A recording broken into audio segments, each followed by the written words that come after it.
Joining us on today's coach trip, Cody, aka Dr. M3.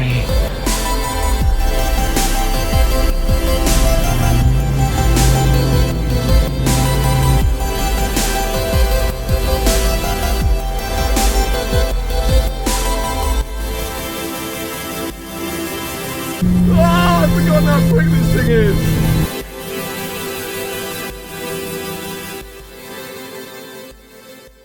Hello one and all, welcome to Seen Through Glass. You join me looking very relaxed in a hotel room in Dallas, Texas. I've flown straight here, leaving Monterey and Car Week behind me. I'm here for one night's work before I head back to San Francisco. And today's flight really gave me the chance to reminisce and look back on what was an unbelievable week at Car Week. It blew my mind. I had an idea of what to expect, but I didn't know it was going to be that insane. I am literally in love. I am now going to go every year. It's going to be a firm fixture in my diary. I don't care if you're getting married, sis. I'm going Car Week. But it really was that freaking good. But as a spotter, I actually wasn't that good. It was great to hear that you guys enjoyed so many of the videos. I loved making them. But there are a ton of cars that I didn't see.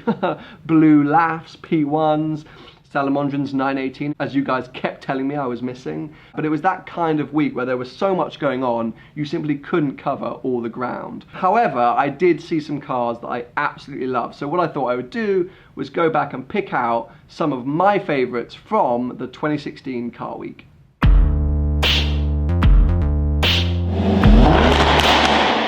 Now, whilst they're absolutely mega machines, I personally have never had a big thing about Koenigsegg's. However, one day when I was driving down the road and the Regera was coming the other way, I had a minor heart attack. I quickly turned around and gave chase, and I have to say it was one of the coolest sights of all of Car Week.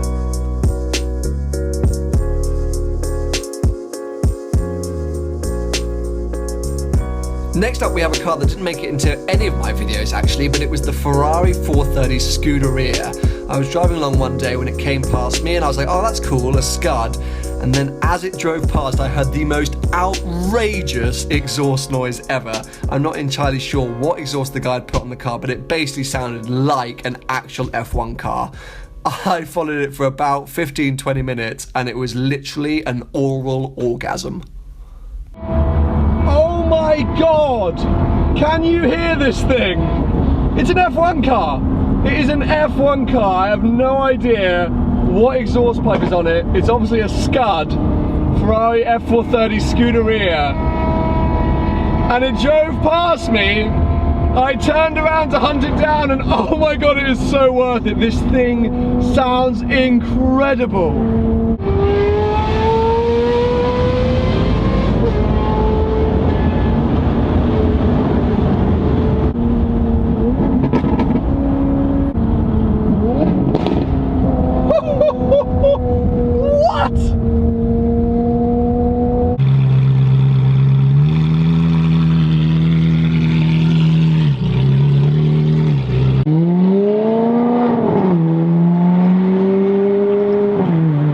Now, the first day of Car Week was always going to be a special day. However, it was made even more special when Phil took me out in his Ferrari 166 Barqueta. What a truly unique experience, made even more unique by the fact we had to wear those stupid pig hats.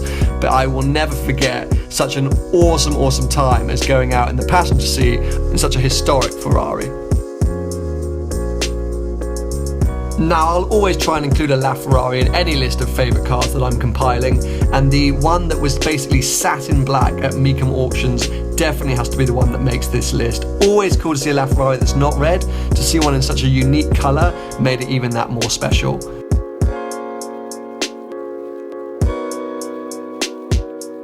One of the coolest things about Car Week was meeting lots of different people, and one of the coolest people I met was the Strad man, and that meant meeting his Lamborghini Gallardo. What an awesome car, and the perfect car to drive around Monterey hunting supercars in. That manual gearbox really came into its own when we were hunting down that P1. Oh, yeah! We are hunting supercars now. It's insane. Now, before Car Week, I reckon I'd seen about 2 Pagani Huayras in my life. I now feel like I've seen about 70. There were so many hanging around Monterey, but it was so cool. Whilst in my mind, there's still no Pagani Zonda, they are awesome looking cars. And in particular, the crazy bare carbon one with red wheels and red touches that I saw with the Stradman sticks out in my mind because it was such a surprise.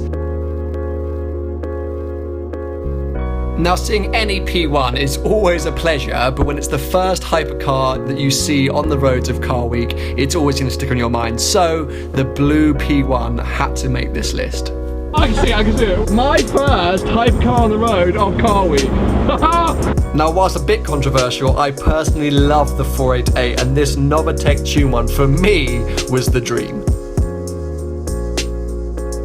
I can't think many places around the world where you can see 250 GTOs being thrashed around a track, so seeing them at Laguna Seca taking the infamous corkscrew really did make the main weekend of Car Week a little bit more special. My favourite one, the blue and yellow livery number 12 GTO. Yes, it sounds like it's got quite a record. From a famous Ferrari racing car to a famous McLaren racing car, and the F1 GTR Longtail that was on display and won the Spirit of the Quail award at the Quail was really breathtaking. And the thing that blew me away about it the most, the sound. When that thing started up, I actually thought I'd broken my eardrums and my microphone.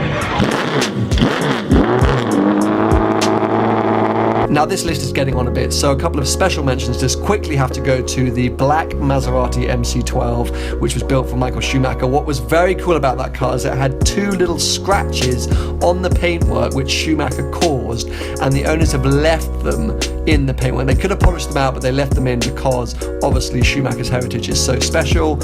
Also, the Ferrari 330 P4, the only original P4 left in the world on display at the Pebble Beach Concourse, was really a special thing to see. That one blew me away.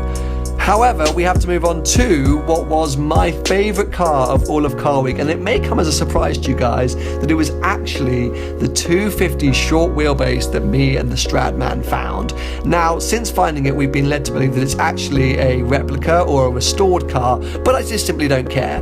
Not only was it one of my dream spec Ferraris of all time, it's also one of my dream Ferraris of all time, but the thing which made it so special was, as I said in the video at the time, there were 3 sort of hypercars, or supercars at least, parked outside the hotel, whilst this car was just kind of left alone in the car park amongst the other standard cars, i.e. a Jeep Wrangler.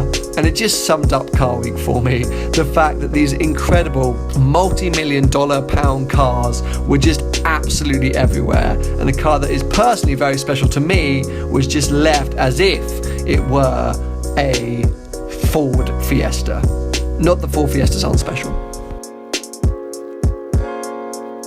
And there we go, my favourite cars from the cars that I saw at this year's Car Week. As I said at the beginning, I'm very aware that there were tons of cars that I missed. So if you were at Car Week, or if you were watching F-Sport, following Alex Penfold on Instagram, whatever, and saw cars, let me know what your favourites were in the comments section below. I hope you've enjoyed this kind of summary video.